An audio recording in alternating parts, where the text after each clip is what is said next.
Hey YouTubers, been on vacation and playing around and whatnot, so haven't had a chance to do a video lately, so I thought I'd sit down and take a little time to whip one out for you.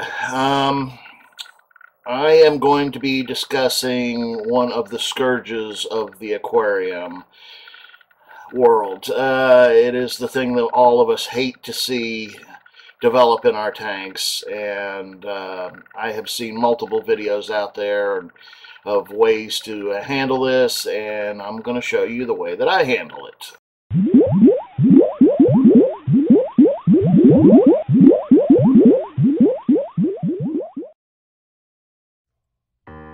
The scourge that I'm talking about is black beard algae, BBA, black brush algae, whatever you want to call it.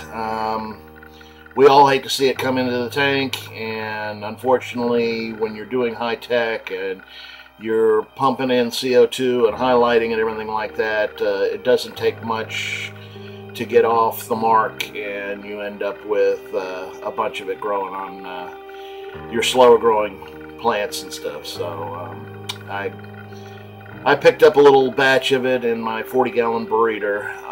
Even though I am dosing with new algae, as I said earlier, with the new algae, by the way, which is doing a fantastic job, but it can't do everything. And BBA is some really nasty stuff. One of the other ways that has been discussed to get rid of it is using Seachem's Excel and overdosing with Excel, doing a double dose as opposed to what they recommend on the bottle. I have used that method. What I did was go one further and just used a little syringe, one of those little baby dropper syringes, and taken it and pulled up a bunch of the Excel into it, and then gone down and sprayed it directly onto the leaves where the BBA was. It does work, but I have since found something that works a lot better.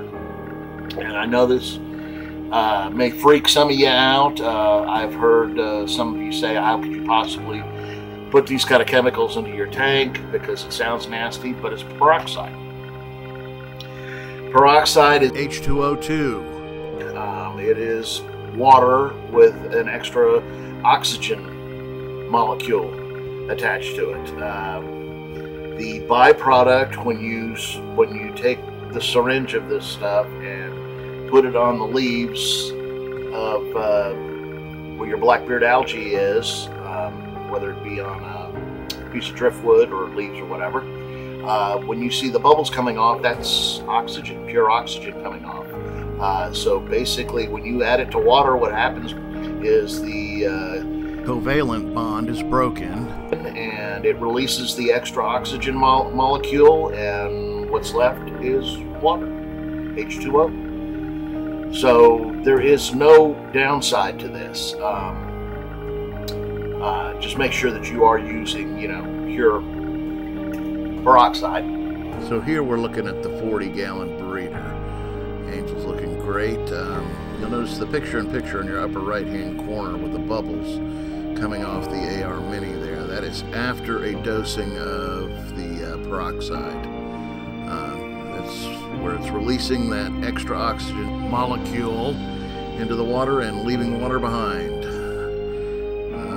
So that's basically what the peroxide does. That's its first dosing, and we will get back to this in the future video to show you how well it did.